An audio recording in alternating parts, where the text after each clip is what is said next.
Alright guys, so my weaving is going along pretty nicely. I have some different types of shapes here. I actually used a raya knot. I had kind of like a weird hole here. So to kind of combine the element that was going on over here and the right triangle that was going on over here, I used a raya knot. And no one except for you guys knows the difference. Now what I want to kind of do is I kind of want to make shapes using this landscape that I've now built from the raya knots and from the triangles and squares. So something that I can do is starting my string just how I normally start it, just with a knot on the end, snipping that knot off, is anywhere where I put the over, under is now going to take the shape of what's below it. And I'm going to kind of try and even out these strings a little bit since they're all wonky now. So I'm going to continue to go over, under, despite how apart my warp is. You can always get your warp back to where it goes. And if you notice, I kind of let this be loose here. I kind of pushed that down. You're going to want to do that as you go over these different landscapes that you have. Under, so over, under.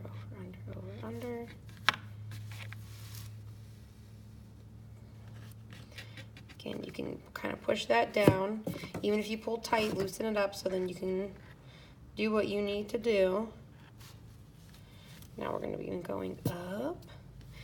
Something else you can also do if you don't want to use this method is you can actually block some of this in, and then it doesn't kind of have this loose string that's happening. So I could stop here, build it up. Here, I'll just show you that actually. So like let's say that you're trying to go up a mountain, let's say, and it's too difficult to go in between. So something you can do, I'll actually go back to where this raya knot is. Look how easy this is to undo too. So filling in is not that difficult.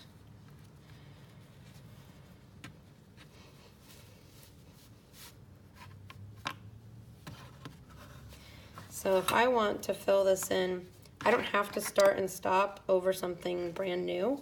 So I went over and I need to go, or I went under, I need to go over on this one. So I can take, instead of going in a continuous motion, I can go back and I can build this up. So I can go over, under, to kind of fill in this spot right here.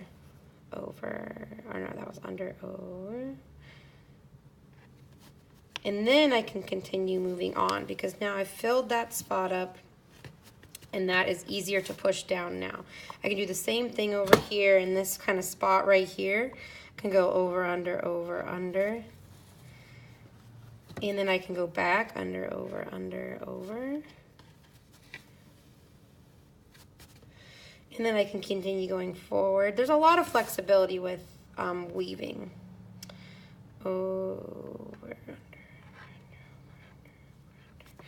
So when I get to this kind of trickier part here, I can continue to go back and forth until I build my weaving back up to the way that I want it to be built back up to fill these spots in, if that's part of my design. So I'm going to take part of this raya, the one that the raya is on. Oopsies. Part of the string got caught. If that happens to you, just cut it off and pull it back. Okay, so now what I'm doing is I'm kind of stair-stepping my way back up this little mountain right here. If you guys have studied my piece, the peacock piece, this is how I made a lot of my curves, is by going back and following multiple pieces and letting go of multiple stitches. So instead of going all the way back to this blue string, I would stop at this white string and would work my way back. So it's just a way to kind of slowly fill in the space instead of going the first way. You saw, I tried it, it failed. That's okay. That's part of being an artist. I saw that it was really loose and it wasn't a really strong weaving, and it would have kept parts of my weaving very, very subjectable to just untangling and untasseling. So what I did is I went back and filled as I went, and all I'm doing is using that really simple, tabby weaving and pushing my string down as I go, and it is yielding really great results. So again, here I have that filling in problem, so I'm going to go back and I'm going to fill in this spot. And what I did with that little bit of yarn is I went back through and I filled in on top of what was happening here. So I can continue moving on. I can fill in certain spots if I want to, like maybe I go over 10 and then 11 and then 12 and then 13 until it's all back the same, or I can continue kind of weaving very organically like I am, where I stop in the middle here and I drop some warps and then I pick up some other warps as I go.